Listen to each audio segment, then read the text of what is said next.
good afternoon or good morning. I guess it's good Добрий afternoon. ранок, чи доброго дня, вже не знаю, чи сказати доброго ранку, чи доброго дня. My name is Mike Mitchell, and I'm with the U.S. Department of Justice, and I'm a prosecutor. Мене звати Майк Мітчелл, я представляю Міністерство юстиції Сполучених Штатів і я працюю прокурором. I'm a trial attorney. I have about 15 years experience trying cases in state and federal court. Я є прокурором, який вже займається 15 років кримінальним переслідуванням злочинців як у федеральних судах, так і в судах штатів. Most crimes that are committed in the United States are prosecuted in state courts. Більшість злочинів, які скоюються на території Сполучених Штатів, переслідуються кримінально у судах штатів. Interestingly, federal courts have jurisdiction over land cases that involve government land. Якщо говорити про юрисдикцію федеральних судів, то, зокрема, вони розглядають ті справи, які пов'язані із державними землями, тобто все, що пов'язано із управлінням державних земель.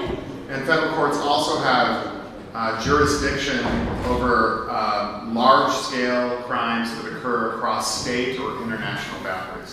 Ну і, звичайно, що федеральні суди також розглядають ті справи, які відбуваються на більших масштабах, тобто це можуть бути справи, які задіюють кілька різних штатів, або також відбуваються за територією Сполучених Штатів, тобто є якийсь зв'язок із міжнародним війною. So in state court, I prosecuted like drunk driving or small drug cases. Якщо говорити про ті справи, які розглядають суди штатів, то, як правило, це водіння у стані сп'яніння, або це може бути незначні наркозлочини.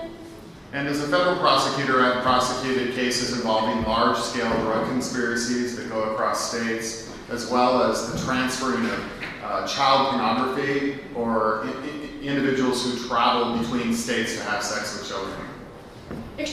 Якщо говорити про ті справи, якими займаюся я як федеральний прокурор, то здебільшого це справи, які задіють кілька різних штатів. Це можуть бути наркозмови в різних штатах, це може бути дитяча порнографія, тобто є група людей, яка подорожує з одного штату в інший і примушує дітей до сексу. As a prosecutor, I'm responsible for the state of Idaho. Якщо говорити про мене конкретно, то моя юрисдикція охоплює штат Айдахо. The state of Idaho has about 20 million acres of forest in it. Якщо говорити про штат Айдахо, то ліси займають десь 20 мільйонів акрів. Which is 80% of the state. Це, по суті, 80% всього штату. And 10 years ago, when I started working for the Department of Justice, I immediately became interested in protecting public lands. 10 років тому, коли я тільки почав працювати на Міністерстві юстиції Сполучених Штатів, я одразу почав цікавитися питаннями захисту державних земель та природних ресурсів. And so today I'm going to talk to you about a few lessons that I've learned in the 10 years of prosecuting.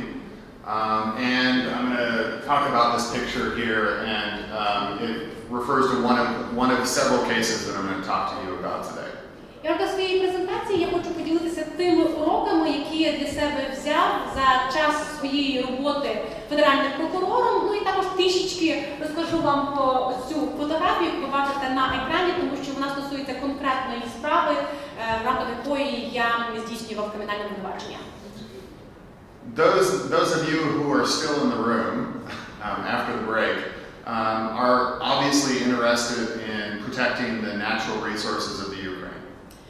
Ті з вас, які все ж таки вирішили залишитися у цій залі після кави перерви, очевидно, є людьми, які зацікавлені у захисті природних ресурсів в Україні. So I want to talk about that first, and talk first about a couple of questions that we had earlier, and answer some of those questions as much as I can. І я також спробую дати відповіді на ті запитання, які були озвучені ще до перерви на каву. Тому що якщо ви залишилися, то все-таки хочу по максимуму відповісти на ваші запитання. So, U.S. Forest Service law enforcement officers in the national forests, there are two different types of cases that they come across. Якщо говорити про ті справи, якими займаються правоохоронні співробітники лісової служби США на території держлісгоспів, то їх можна поділити на дві категорії. Low-level offenders or low-level criminals that commit minor crimes against the forest, such as not putting a campfire out or maybe parking a car in a meadow, or camping too long in the forest, or cutting trees without a permit. Those are minor infractions. Є дрібні правопорушники, які здійснюють несерйозні правопорушення у лісах, тобто, наприклад, забули погасити вогнище або припаркувалися десь там на лугу, де знаходяться якісь зникаючі види, або занадто довго здійснювали кемпінг на території Держлісгоспу, або здійснювали незаконну заготівлю в малих об'ємах без належного дозволу. Тобто це такі дрібні правопорушення. But occasionally, you also have individuals that cause significant damage to the forest, such as those who would clear-cut trees, individuals who may intentionally start fires and cause incredible damage to the forest system. Але час від часу також ми маємо справу із особами, які завдають значної шкоди лісам та природним ресурсам. Тобто це можуть бути особи, які здійснюють незаконну лісозаготівлю в значних об'ємах, навіть здійснюють суцільну вирубку лісів, або це можуть бути люди, які навмисно підпалюють природні ресурси чи ліси.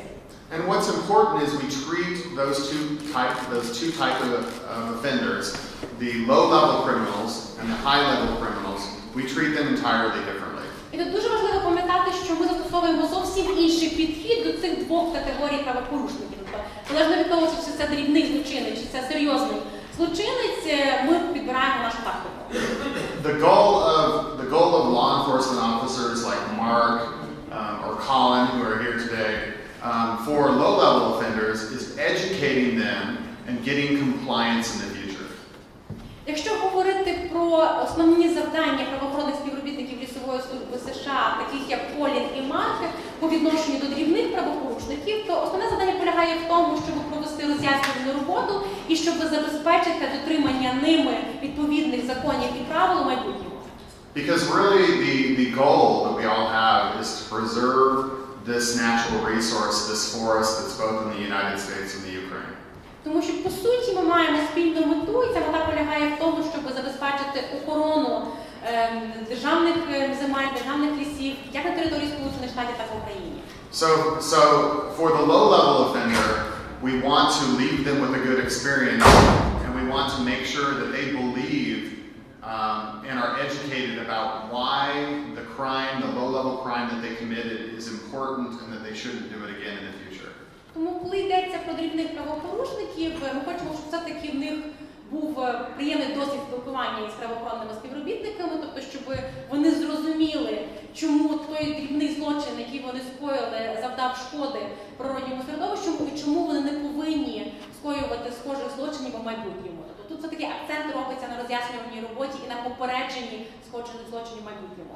So most often what they do is they'll, if they have somebody who committed a crime, a low-level crime, such as not putting a campfire out or something like that, they will warn the person the first time and explain to them why it's important and how much damage, say, can be caused by a forest fire.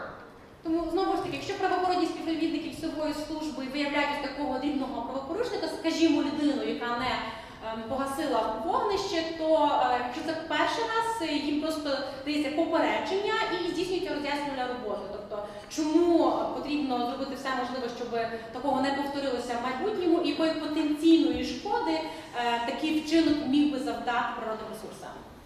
So other times they may write a ticket or a citation, and those are punishable by fine only.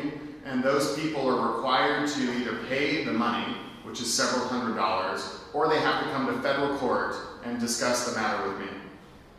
В інших випадках правоохоронні співробітники Лісової служби виписують або штраф, або видають штрафну квитанцію, тобто людина повинна або сплатити цей штраф, як правило, йдеться про суму в кілька сотень доларів, або якщо людина не має можливості, або не погоджується із сумою штрафу, вона може звернутися в Федеральну прокуратуру і обговорити це питання з прокурором, як я. So in the United States, every month or two, all the people that received tickets in the National Forest by Forest Service law enforcement officers, those people come to court and I speak to them individually. Відповідно, кожного місяця я проводжу зустрічі із усіма людьми, які отримали штрафні квитанції від правоохоронних співробітників Лісової служби США. Я з кожним окремо обговорюю той чи інший штраф. And my goal at that meeting is again to seek their future compliance, to educate them on not committing property damage so that they're out there in the forest spreading the message that we can't be damaging the forest system. Ну і знову ж таки наголошую на тому, що під час цієї зустрічі із ними я роблю акцент на тому, щоб забезпечити дотримання ними відповідних правил і законів у майбутньому. Тобто, щоб вони пізніше самі стали адвокатами охорони природних ресурсів, коли в подальшому будуть йти в ліс і користуватися лісовими ресурсами.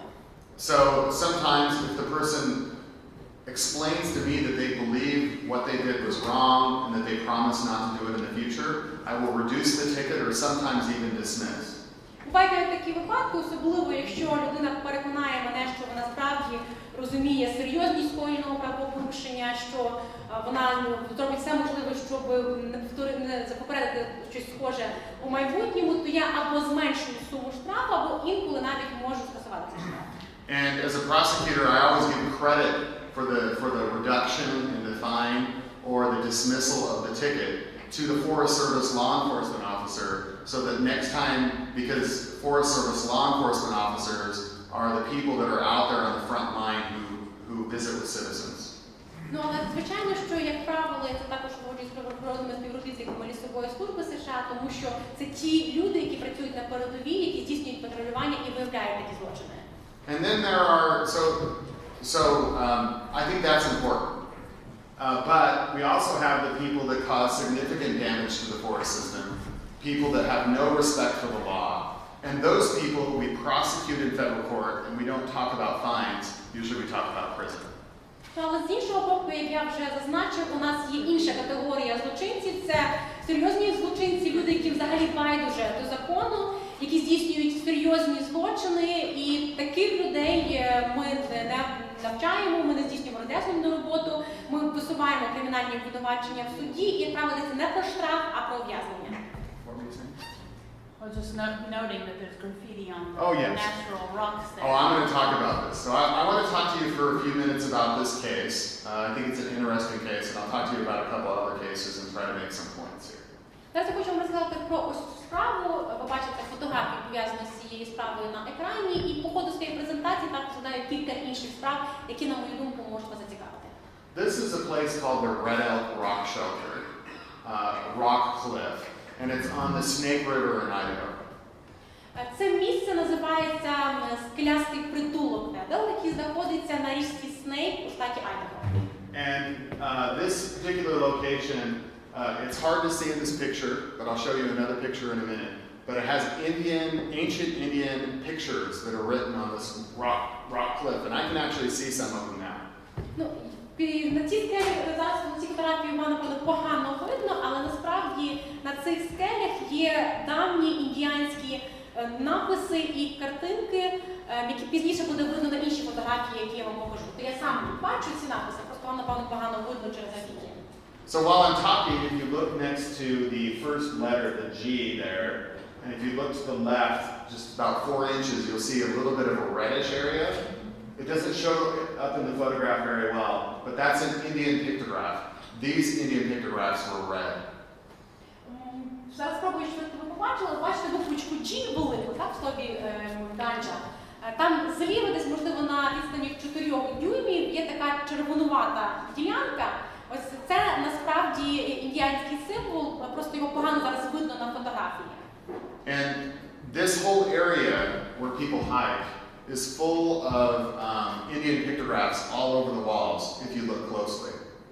Насправді це досить популярна серед людей територія, там люди здійснюють походи, але на скелях навколо є дуже багато індіанських символів та написів. Просто не завжди їх видно, потрібно інколи приглядатися.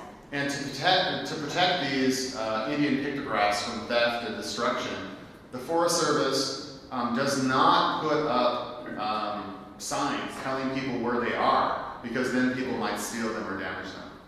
І для того, щоб захистити ці індіанські символи і написи від руйнування та вандалізму, насправді Лісова служба США навіть не встановлює інформаційних знаків для того, щоб показати людям місце, конкретне місце цих символів, тому що тоді навпаки ризик того, що люди захочуть щось там пошкодити чи зруйнувати, буде більше.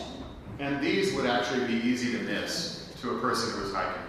Ну а насправді досить легко пропустити ось такі символи. Тобто, коли ти просто собі йдеш, поліс ти їх навіть не побачиш.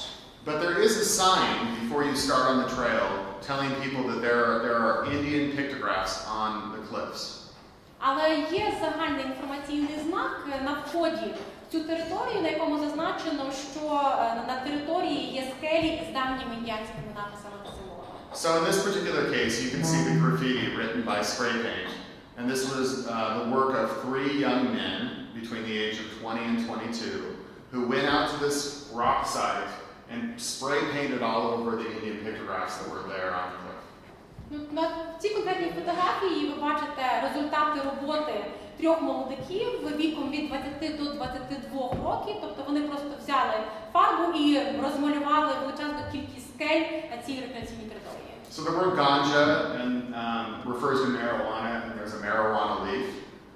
If you look back here, there's also the initials of one of the people who did it, with the year he graduated from high school. And then his dog in the bottom right. And then he didn't sleep very well, so he put his pictures of eyes because of his insomnia. Я поясню, що означає ці графіті. Тобто ви бачите слово ганча, що по суті означає марихуана. Також зверху є листок марихуани, ініціали одного з цих правопорушників. 2010 рік – це рік його випуску із старшої школи. Ну, справа внизу ви бачите його собаку. І також очі намальовані, тому що він не виспався, погано спав від аха. І тому вирішив показати такі великі втомлені очі, що він не виспався. If you could show the next slide, please. So right here, you can see on the bottom right-hand corner, you can see the pictograph between some of the spray paint.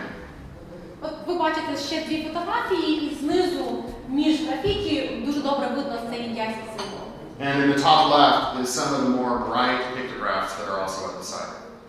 Ну а зверху побачите вже більш чітко ось ці індіанські символи, які знаходяться на цих скелях.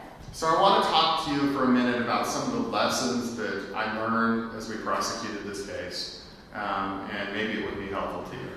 Я хочу зараз поділитися тими уроками, які я взяв для себе в рамках кримінального переслідування у цій справі. Можливо, ці уроки будуть корисними для вас. So the first thing we did was we realized that we needed a lot of help in order to prosecute this case to federal court, and we formed what's called a task force.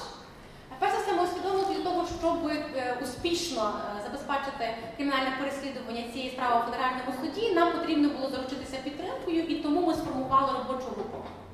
And because not all of the investigators who were involved, which in this case was the U.S. Army Corps of Engineers, this was federal government land, but because this area was near a dam, this property belonged to the U.S. Army Corps of Engineers, or to the American public, but in the trust of the U.S. Army Corps of Engineers.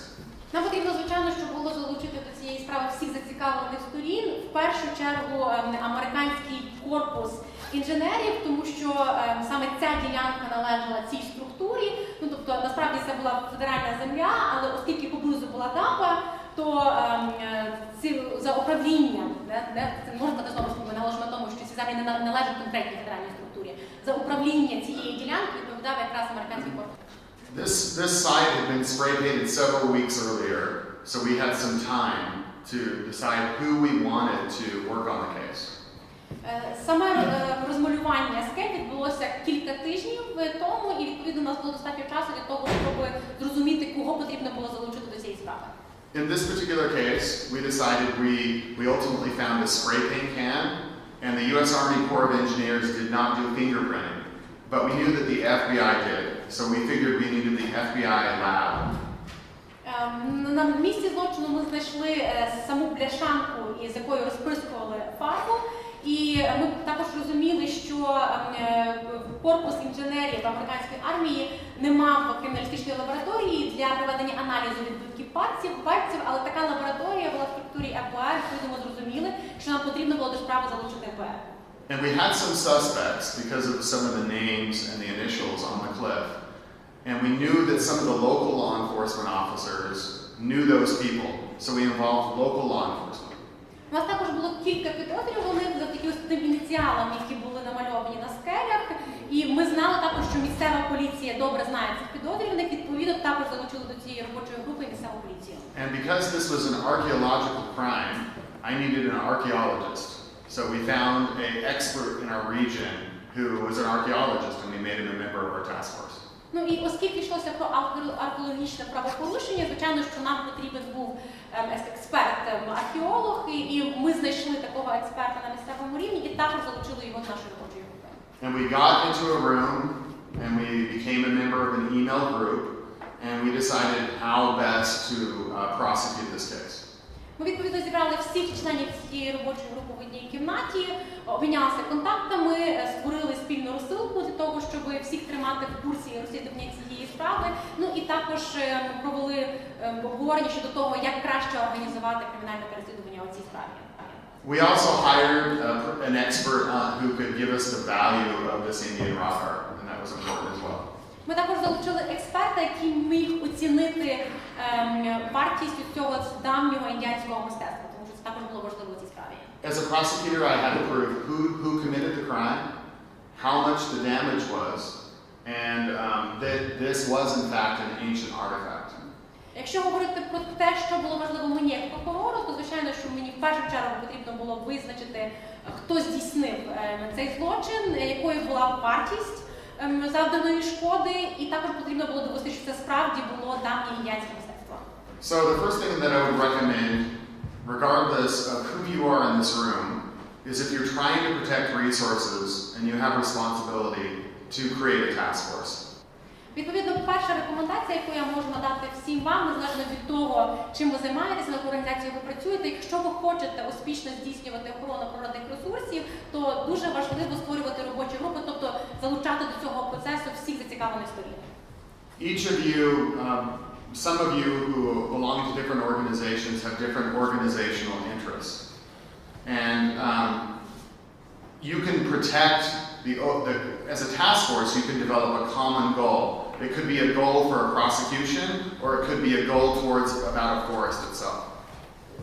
Ви всі представляєте різні організації, які мають свої інтереси, і коли ви створюєте спільну робочу групу, то таким чином ви можете випрацювати спільну мету. Ця спільна мета може бути пов'язана або з успішним кримінальним переслідуванням у справі, або із якимись більш глобальними довготерміновими цілями, пов'язаними з захистом лісів.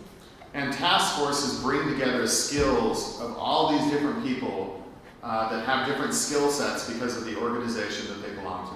Ну і звичайно, що завдяки створенню спільної робочої групи ви зможете в одному місці, в одній групі об'єднати різні навики, різні знання та досвід, які присутні в тій чи іншій організації. And because you form a task force, those people can go back to their organization and they can explain to the rest of the people in their organization why it's important that they're working as a task force.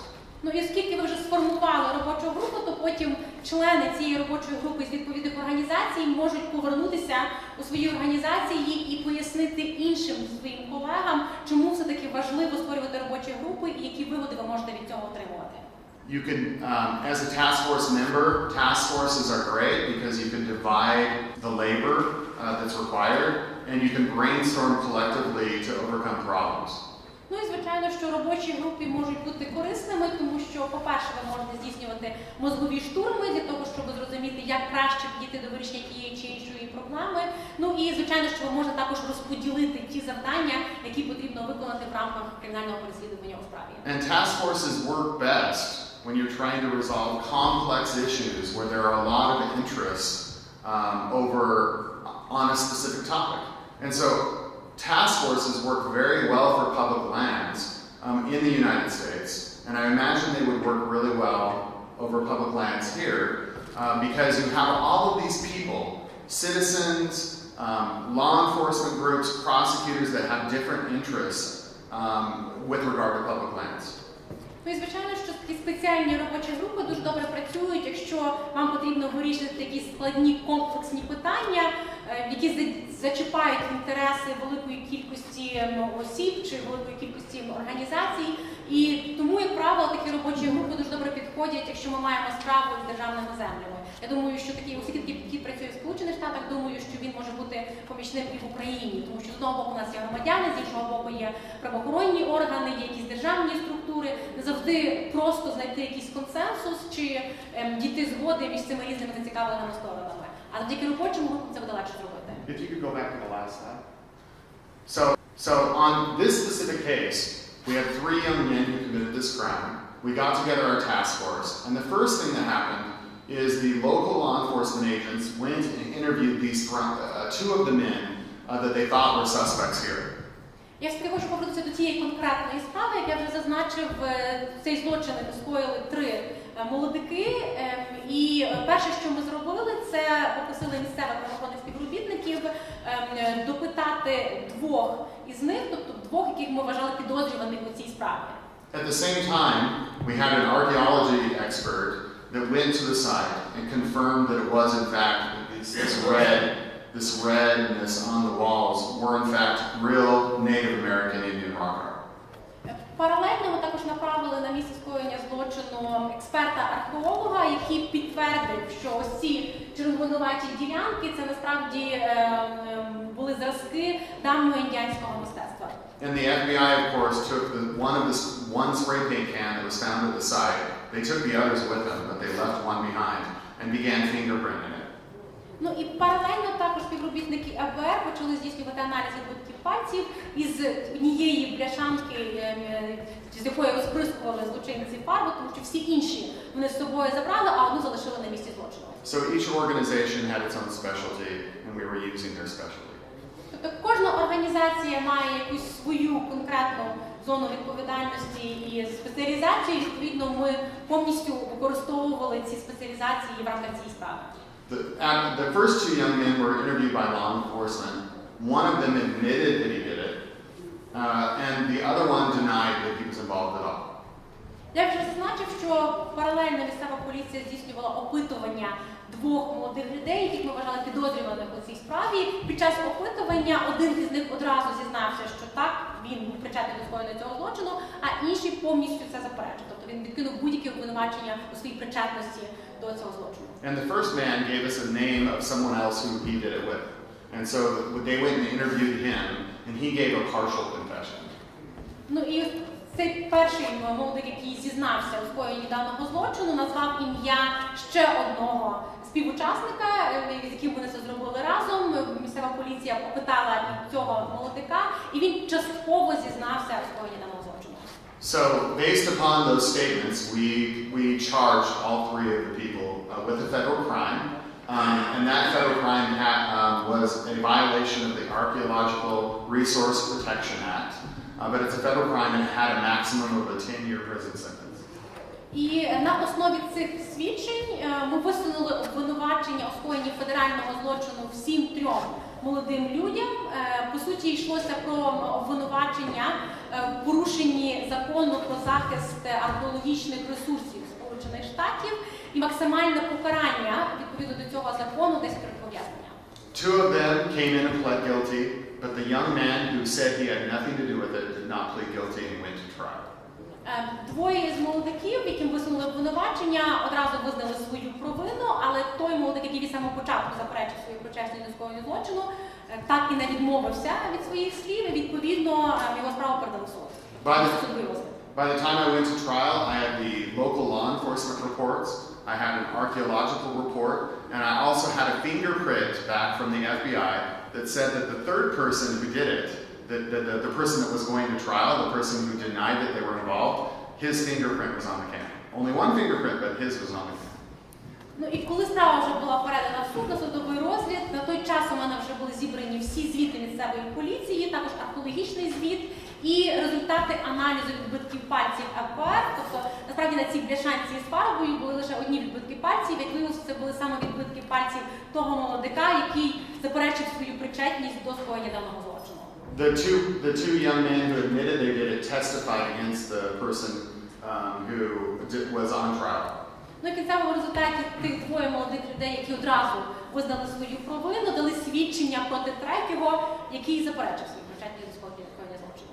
And the defense lawyer for the defendant began his statement and said this young man was not involved, that these other two were trying to get out of trouble by blaming someone else as well.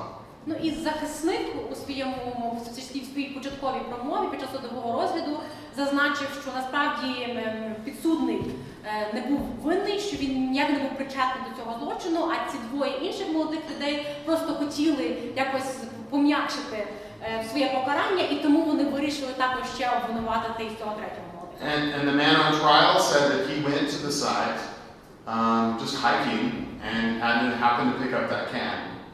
Ну, а звичайно, що цей молодик, якого судили, він просто сказав, що він собі там гуляв на цій території, випадково побачив цю бляшанку із фарбою і підібрав її, тому відбитки пальців залишилися на бляшанці. The jury found him guilty, and he ended up going to prison for 3 years. And the other two that were cooperating with the government by testifying against them, against the person who was found guilty, I think ended up serving between 5 and 10 months in prison. Суд присяжних визнав цього молодика винним у скоєнні злочину, його ув'язнили на термін у 3 роки, а ось ці двоє молодих людей, які, по суті, пішли на зустріч федеральному уряду і дали свідчення проти самого підсудного, якщо я не помиляюся, отримали ув'язнення на період 5 чи 10 місяців. This task force effort that we had was successful. Тобто ця справа, по суті, є свідченням успішної роботи з такої спеціальної робочої групи. Вона дала свої переваги, свої плоди. We had a common purpose, and that was to use whatever resources we had to join together to make this a successful prosecution and hold this man accountable. У нас була спільна мета, ми успішно об'єднали всі наші ресурси для того, щоб успішно провести кримінальне переслідування у даній справі і визнати підсудного винним. We delegated assignments so that each person only did a small part, and that they did it well. Ми чітко розподілили функції та обов'язки і також завдання між собою. Відповідно, кожен член робочої групи відповідав за певну частину збору доказів чи матеріалів в рамках цього кримінального переслідування, і тому вони це змогли зробити належним чином. We had regular meetings, and everyone was expected to attend. Ми проводили регулярні зустрічі робочої групи, і всі члени робочої групи повинні були бути присутніми. And we had timelines for when we were going to get things accomplished. І у нас були конкретні терміни виконання того чи іншого завдання. And importantly, because this incident got a lot of press coverage, when the press would come and talk to one person who was involved in the prosecution, especially after it was done, those people gave credit to everyone else who was involved in the task force. They didn't take credit themselves. Ну і це також було важливо з точки зору висвітлення даної справи засобах масової інформації, тому що справа стала резонансною, і відповідно, коли журналісти підходили до того, щоб взяти інтерв'ю в одного із членів робочої групи, особливо вже після закінчення судового розгляду і після притягнення усіх винних до відповідальності, то кожен із членів робочої групи завжди віддавав належне і іншим членам робочої групи. Це не було так, що хтось один взяв на себе всі заслуги. And the Department of Justice, we do what's called press releases after we win a criminal case. And we did a press release in this case, and we named every single person that participated in the investigation and gave them joint credit. Міністерство юстиції Сполучених Штатів завжди публікує прес-реліз після успішного кримінального переслідування, і це те, що ми зробили і в цій справі, і в цьому прес-релізі ми завжди перелічуємо всіх осіб, представляють відповідні організації, які були долучені до успішного кримінального переслідування у тій чи іншій справі. This is a task force for an individual case, but I'm in charge of where I work, I'm in charge of a task force for internet crimes against children. Це я говорила вам про спеціальну робочу групу, при розслідуванні конкретної справи, але насправді я також займаюся розслідуванням інтернет-злочинів проти дітей. Тобто є інші робочі групи, до яких я входжу. People that trade child pornography or people that are trying to have sex with children. То, як правило, тут йдеться про осіб, які здійснюють торгівлю дитячою порнографією, або які намагаються займатися займатися сексом дітей, або примушують дітей до сексу. So in that we have state, local, and federal law enforcement agents, and we meet 2 or 3 times a year, and we work together to prosecute cases.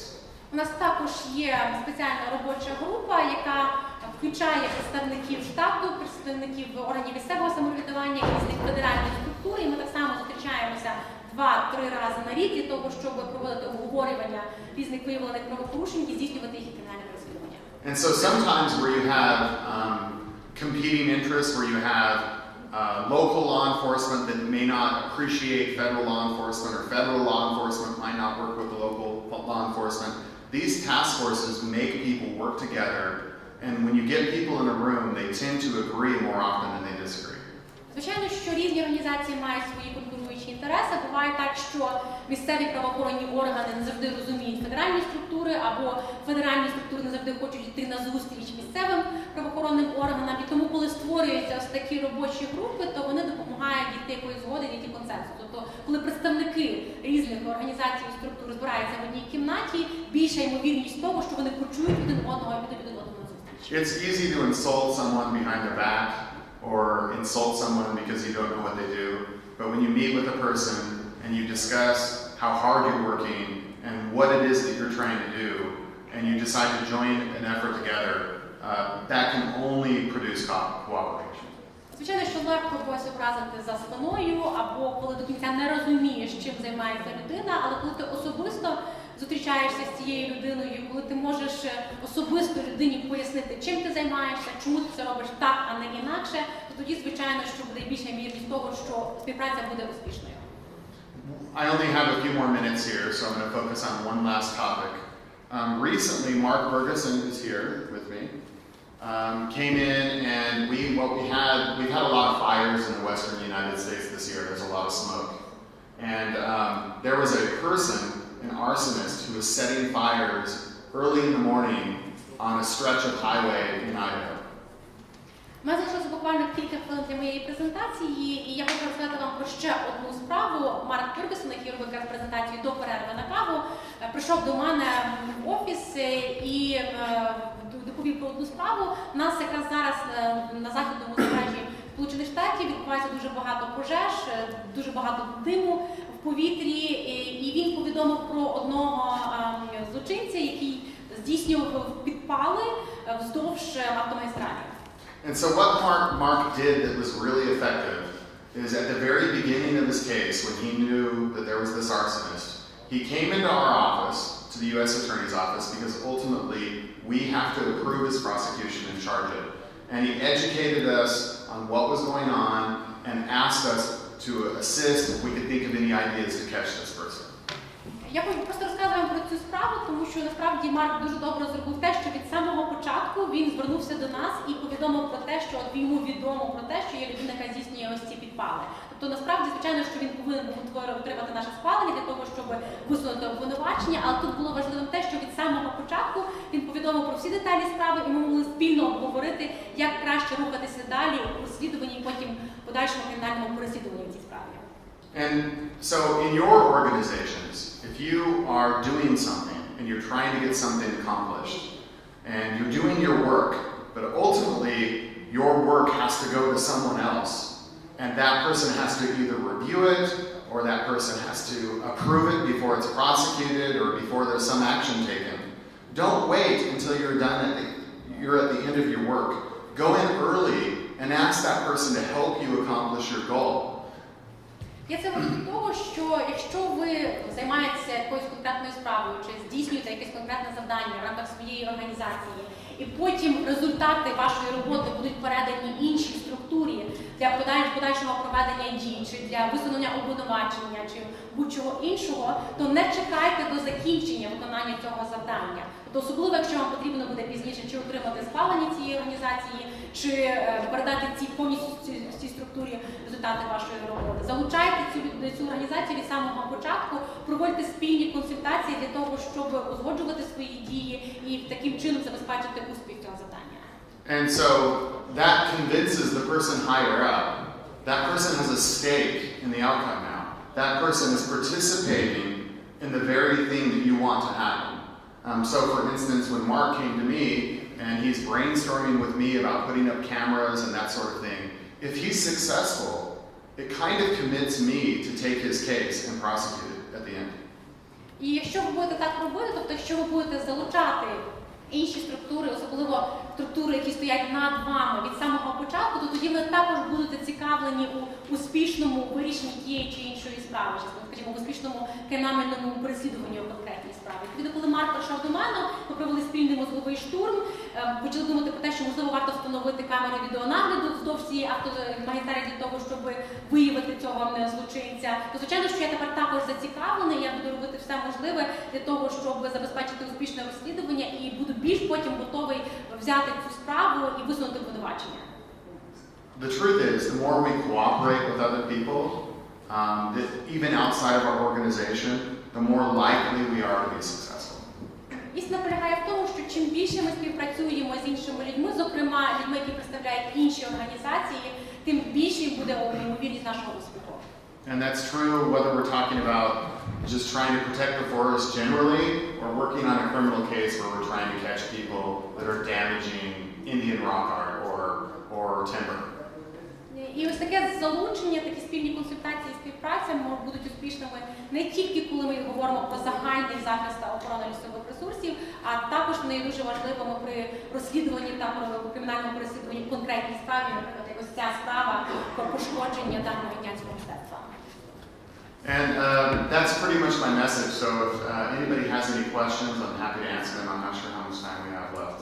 Це все, що стосується самої презентації. Я не знаю, чи які запитання. У нас, в принципі, залишився час на запитання, але хто радий відповісти на запитання? У нас залишилося 5 хвилин на запитання. Майк, ви сказали, що ви для правопорушників, для дрібних правопорушень застосовуєте такі вид стягнення як до попередження. You said that if these are like minor offenders, like low-level offenders, then usually just given a warning the first time. It's up to the discretion of the law enforcement officer. Не завжди, знову ж таки, це вже на розсуд правоохоронного Це співробітника. на предмет подальшого запитання. But it's related to this further Якщо question. такий вид стягнення, як попередження, існує, як ви при наступному розгляді узнаєте? У вас база даних є про те, що він вже був раніше попереджений, з тим, щоб застосувати більш тяжке покарання для даного правопорушення. If a law enforcement officer decides to just give a warning the first time, is it like an official document? Do you have a database of warnings or people that you issued warnings to? Because, for example, if you catch a person the second time, how do you know that that person received a warning in the past and maybe that person deserves a more severe punishment this time? These guys can correct me if I'm wrong because they're Forest Service law enforcement officers, but yes, they give warning citations, is that correct? Or official warnings. And the reason I know that is because sometimes I'll have a case and it's a really low-level offense. And in the statement from the police officer, it will say something like, I've already given this person 2 warnings about this, and they did it again, so I gave them a ticket. And then when that comes to me, I know that that person's not going to be very cooperative, and frankly, I'm not rude, but I'm very strict with that person, and I make them pay the full citation because it's clear they're not going to cooperate. Можливо, Марк і Колі мене поправлять, якщо я скажу щось не так, тому що все-таки вони є лісовими поліцейськими і вони дають попередження, але це, по суті, офіційний документ. І, відповідно, якщо я вже в суді маю справу із дрібним правопорушенням, я завжди, звичайно, що отримую свідчення самих поліцейських, і там свідчення може бути зазначено, припустимо, що ми вже двічі давали попередження цій людині, але ця людина скоїла цей злочин знову. Відповідно, я знаю, що ця людина не піде на співпрацю, тому що двічі вже давала попередження, не спрацювало, не було ефективно, і в таких випадках я намагаюся бути досить жорстким і однозначно ніколи не зменшую свого штрафу. And there are some citations where the officer will always give a citation because the activity is so dangerous. That could be like cutting down a tree that's green. People should know they shouldn't do that. We consider that fairly seriously. I think the law enforcement officers would almost always give a citation the first time. And I might reduce it slightly when a person comes to court, but I tell people you cannot do that, and they know that they can't do that. Але не завжди ми в перший раз даємо лише попередження. Тобто, якщо це досить такий серйозний злочин, мається на увазі, наприклад, людина зрізала зелене дерево. Тобто всі знають, що цього не можна робити. То в більшості випадків правоохоронні співробітники лісової служби одразу виписують штраф. Я, звичайно, що коли вже цей штраф буде переданий мені, може трішечки зменшити саму суму штрафу, але в таких випадках, коли це трішечки більш серйозне правопорушення, десь не попередження, якщо це перший раз, а вже виписується одразу штраф.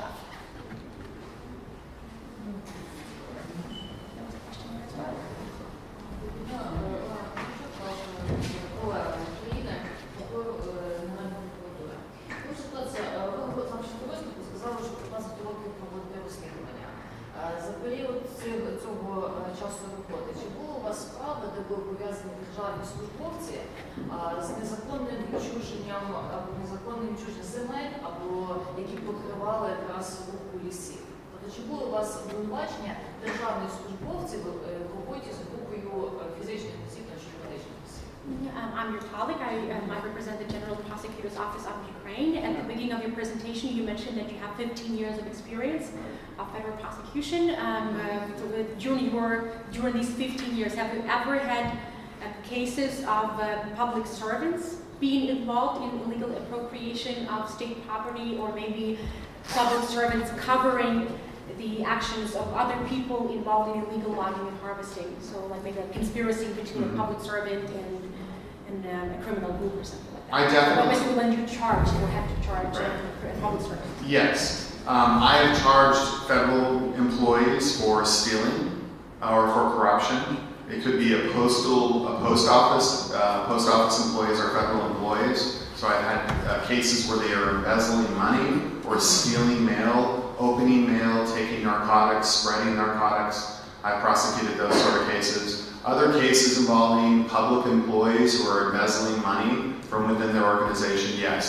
I've never had a case, though, so far, where employees are stealing or illegally harvesting timber. No, I haven't done that. But sure, I've prosecuted public Not employees. maybe doing it themselves, but covering someone. No, not covering up or anything like У мене that. були справи пов'язані з участю державних службовців, тобто, припустимо, коли працівники поштової служби Сполучених Штатів незаконно розкривали пакунки і витягували, скажімо, там звідти якісь цінні речі, або витягували звідти наркотики, займалися відповідно незаконним продажем і розповсюдженням наркотиків, або були також справи щодо інших держслужбовців, які були задіяні у розкраданні державного майна, але ніколи не було випадків, що мені потрібно було висувати обвинувачення проти державного службовця, який чи сам був задіяний у незаконній лісозаготівлі, чи сприяв, чи покривав когось, хто здійснював незаконну лісозаготівлю.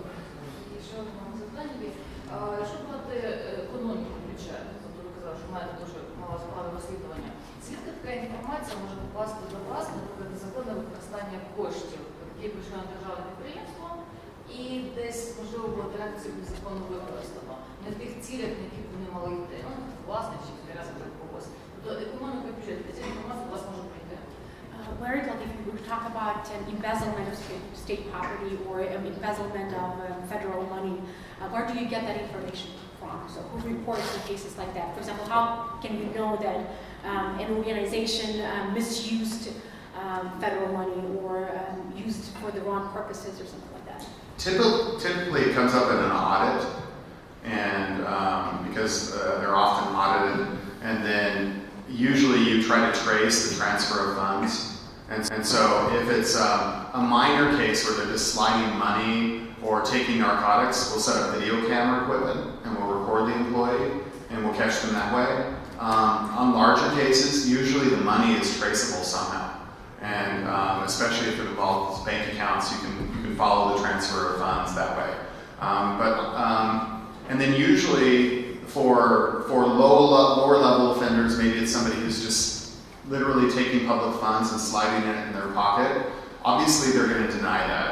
So usually it's through a camera or something like that. And then when we catch them, we always go in and immediately interview them because we were trying to maximize the potential for a full confession.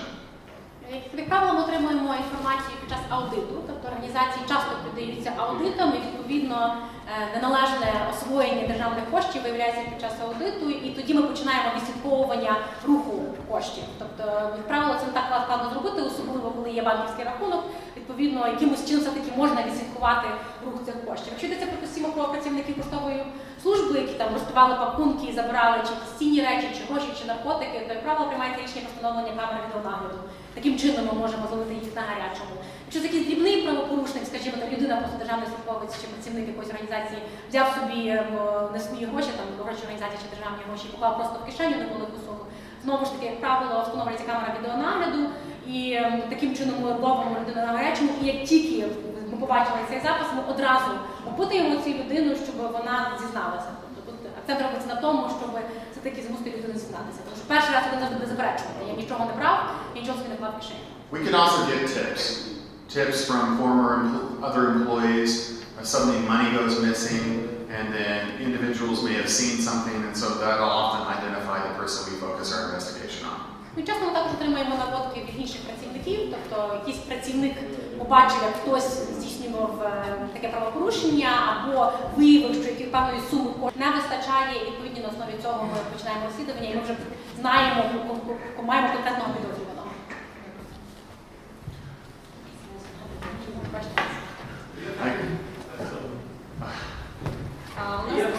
У нас просто ми вже трошечки запізнюємося, але можемо давайте ще два останні, тому що To ask questions because we're behind schedule.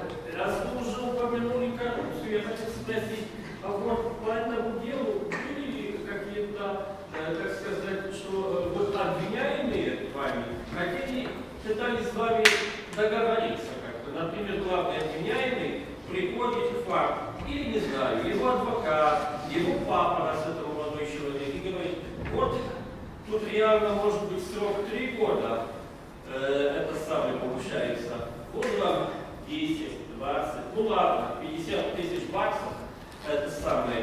Вот давайте оформим это вот так, что вы вот, он получает, ну, мой сын, там, допустим, или это самое, 1 год лишения свободы, условно.